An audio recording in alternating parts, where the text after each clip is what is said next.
Ashley from Notjustboxing here with Dev Sahni. How you doing, Dev? Very good, mate. Good to see you. Good to see you out here. Yes, thank you, thank you. So, how are you finding Riyadh? Yeah, great. Been here a few times now. I guess it all started last year with the Battle of the Baddest, Fury and Garner. That was last October, where boxing just changed forever. There was Tommy Fury and Jake Paul before that. I was out there for that as well. But the last year in particular, everything's changed. I'm out here every couple of months, and I love Riyadh. It's great.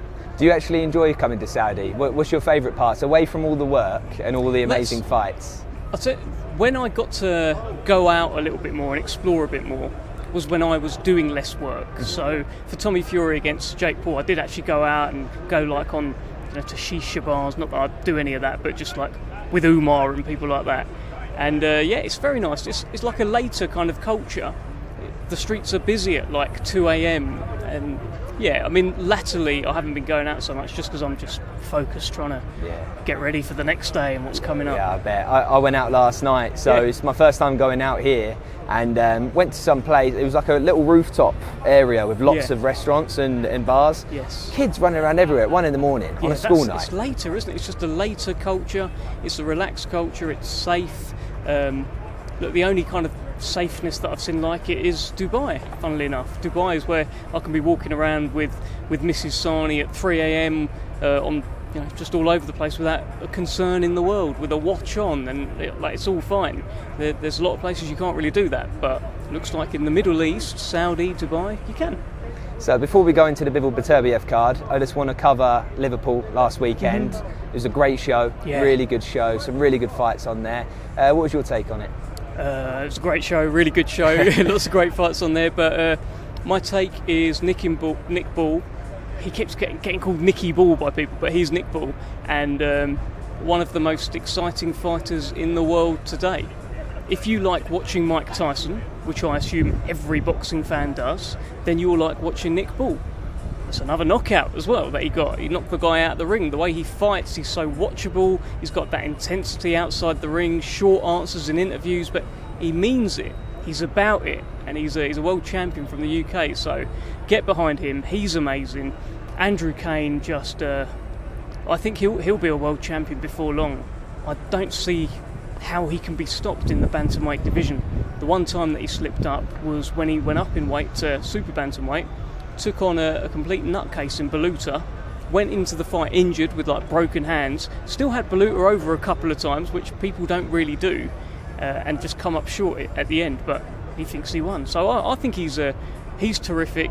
So many brilliant fighters on there, and for me, Nick Ball and Andrew Kane, big standouts. And Yadir Herrera, by the way, mate, he comes out like he's literally just walked out of prison, and then he just knocks someone out and gets taken back. He's quite something. Oh, unreal. So obviously we're in Riyadh. It's a great card here. Can we just go through the card from the bottom up? Is that okay? Yeah, so I believe obviously we've got the first ever women's world title fight in Saudi. Yeah. It's quite a good matchup. Styles, obviously, everyone's going to be entertained. It's going to be a fast pace. What's your take on it? I think it's one of the best fights that can be made in female boxing. Stylistically, it's perfect. Skye Nicholson is the supreme boxer who boxes and moves and makes her opponents look silly and frustrates them. Raven Chapman is the aggressive front foot, I'm not going to leave you alone for however long this fight lasts kind of fighter. So it's stylistically it's perfect. They're both unbeaten, and it's just a brilliant WBC World Featherweight title fight. And as it's got closer to fight night, it's just dialed up a little bit in terms of the needle. When they're in each other's company, any face-offs that they've done and stuff like that, so far it's all been pretty friendly from what I've seen. But now, as it's getting closer, they're both saying things in interviews, and I like it. I'm looking forward to seeing what happens at the press conference with them and the fight. Yeah. And if you had to call it, can I ask? Do you want to give predictions, or should we not really. go for I'll give you a prediction on the main event. Okay, that sounds good.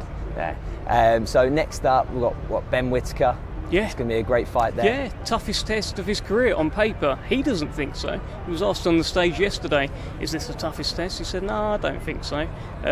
I think it should be. Liam Cameron just took Lyndon Arthur the distance, gave him a heck of a fight, and Lyndon Arthur's good. Lyndon Arthur has beaten Anthony Yarde, has taken Dimitri Bivol the distance. He's a good fighter. So Liam Cameron must have something about him.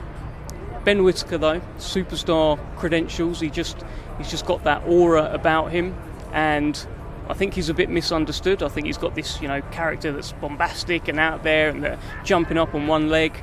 But as a person, I think I actually think he's quite introverted, low-key introvert. I think he puts on a bit of a show. But looking forward to seeing if he does put on a show tomorrow, Saturday.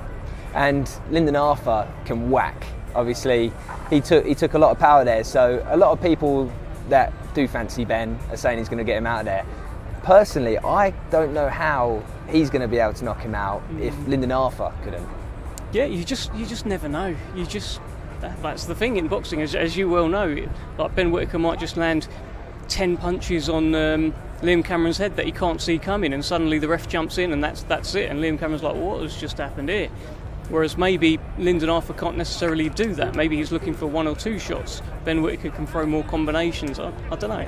So, have you spoken to Ben much out of sort of all the media? Just did an interview with him earlier on in the week. Met him a few times at some of the shows that he's come to. I like him, and I've watched in-depth interviews. I try and do my research on all these fighters. Because it does seem like obviously he has the bravado in the ring, but he is very humble. He is very polite. He's a family man. As most people see in the ring, a lot of people want to see him lose for that. But that's a good thing to have. It is. It's no different to Floyd Mayweather. That is currency when people want to see you lose. I'm seeing Sky Nicholson started to get a little bit of that as well, because she has approached this fight with a lot of confidence, and you could call it bravado. Sometimes that rubs people up the wrong way, and they don't want to see you do well, particularly in the UK. Maybe not so much in America, but that's what these kind of confident, brash fighters can do. It makes them very watchable. It's a currency. Hate is a currency. Yep. So next, we've got Jaya Pattaya against Jack Massey. Yeah. The thing I'm saying, look, I love Jaya Pattaya. I think he's brilliant. I think he's intense in all of his interviews, which makes him great to be around. He's very watchable as a fighter. And the thing that I would point to is, if you took Bradis off of his record, maybe you shouldn't do that, but if you took them off, is his record better than Jack Massey's? And I would argue no. I would argue that Jack Massey's win over Isaac Chamberlain means more than Jaya Pattaya's wins over Jordan Thompson and Ellis Sorrow. So I think this is a much closer fight than you think, than many people think. I think it's going to be a real tough slug in there. I don't know who's going to come away with it. You'd favour Jaya Pattaya, but if you start thinking suddenly, maybe Bradis was old. Maybe he's looking bad against someone who's old. What if that's a thing?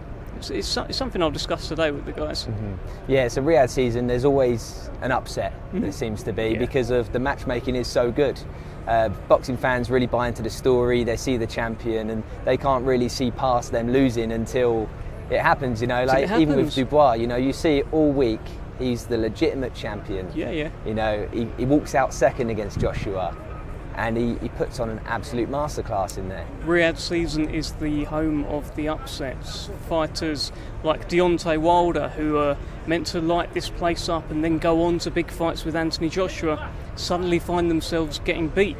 Fighters like Makhmudov, the next monster of the division, the guy who twitches like Goldberg when he's coming to the ring, suddenly finds himself losing to Ajit Kabayel.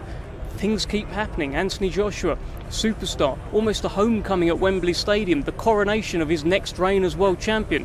Daniel Dubois had other ideas. It's because these fights are getting made. It's maybe we'll see some upsets this weekend. Maybe I don't know if we'll see it in Ben Whittaker, but I think Jack Massey's got a chance, and maybe Eubank's overlooking Zaramel.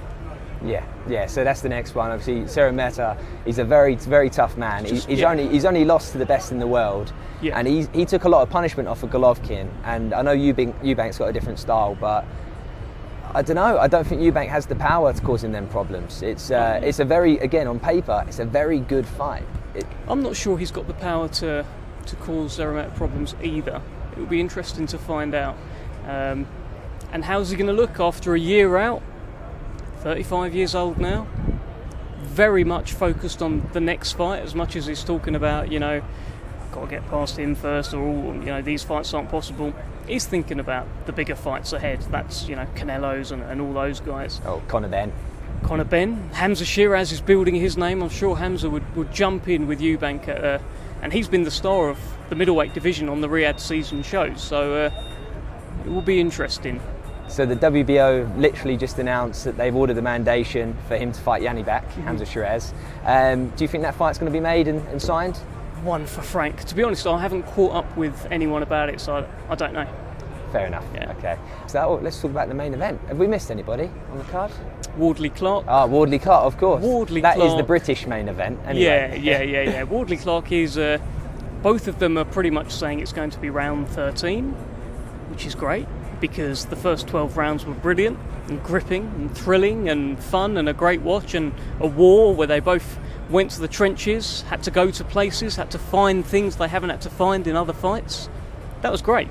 So if we crack on with round 13, I'm here for it. I'm sure you are too. Yeah. Do you really think though that Fraser's gonna give him that opportunity to really get in close if he has to? Obviously, he got dragged into that fight last time, and the crowd was immense. Yeah. And as much as I'm loving it in Saudi, I cannot imagine the crowd being anything like their first fight.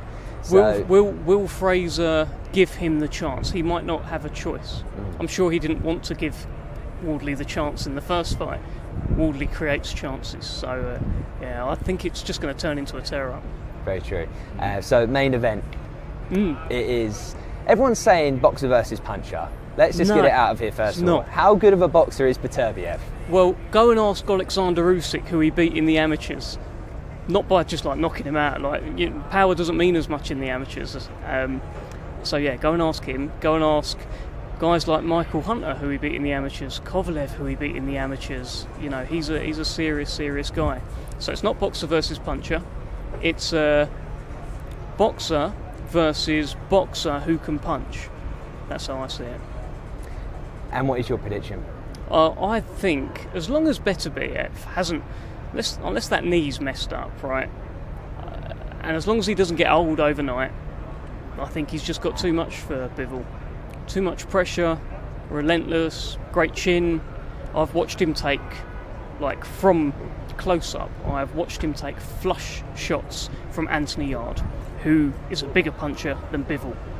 I have watched him get outboxed for a little while by Alexander Gvozdyk, and he catches up to him and he suffocates him, drowns him. I'm not sure Bivol is that much better than Gvozdyk. So I see the same thing happening. Maybe Bivol will be up on the cards, maybe he'll make it to late in the fight, 10, 11, but he'll get him. So the winner of this fight is going to be the first undisputed champion at light heavyweight in, I think they said 25 years. Since Roy Jones, yeah. Since Roy Jones. First of the four belt era. Yeah. Would you say that legacy makes them, whoever wins this on Saturday, makes them arguably the best light heavyweight of all time? Of all time? That's more one for someone like a Steve Bunce, who'll probably take you through the annals of boxing history. No, there was this man who fought in 1934 who would have beaten... I don't know. In my memory, absolutely. In this era, I think so, actually, because Andre Ward would probably have something to say about it as well. Andre Ward's class. Andre Ward would probably fancy that he can do what maybe Bivol can't on Saturday. I don't know. But certainly in the conversation. So, lastly, we've had the undercard announced finally for the Fury Usyk rematch. A lot of hate, actually, in the comments. I was scrolling through the comments, and I'll be honest, I don't know why people are... I know why people moan. People love to moan. There are some great fights on there. There are, as a boxing fan, Peter McGrail against Dennis McCann. That is, in itself, for me, a main event. Yeah.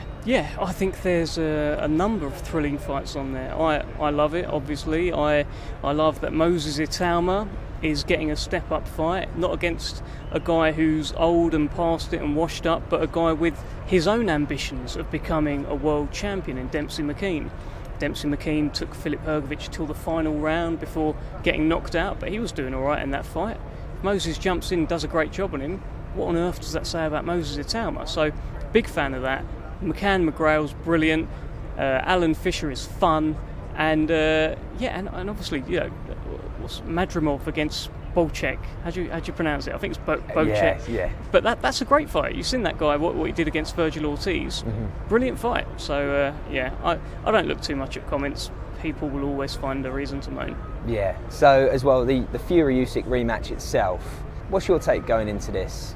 My take is Tyson Fury will do everything he can to make it a short fight and deal with him quickly. He's got a great record in rematches, great record of collecting data from the first fight and turning it on in the second. Most notably, the first Deontay Wilder fight, where he knew what worked, he knew what didn't work, made the adjustments, and then knocked Deontay Wilder out. It will be very clear to Tyson what worked and what didn't work against Alexander Usyk in the first fight. But Usyk's no Wilder. Usyk is an absolute genius. So he will likely be preparing for everything, making his own adjustments. It's fascinating, and I think it's a real 50-50 again. One more question, actually. So Moses Itauma is arguably the best heavyweight prospect in the world right now. Where do you see him being in the next year or two when it comes to matchmaking? Do you see him already taking these European level fights and, sort of surpassing the domestic level like the Wardley Clarks? I don't know. What I do know is that's probably a question for Francis Warren, because I don't want to say anything and then they've got their own plans, but I just want to see him do well. I know that he's a supreme talent, and I know his rise is, you just can't stop it. He's an unstoppable force, so he'll be a world champion before long. Brilliant. Well, thank you for your time. No worries, mate.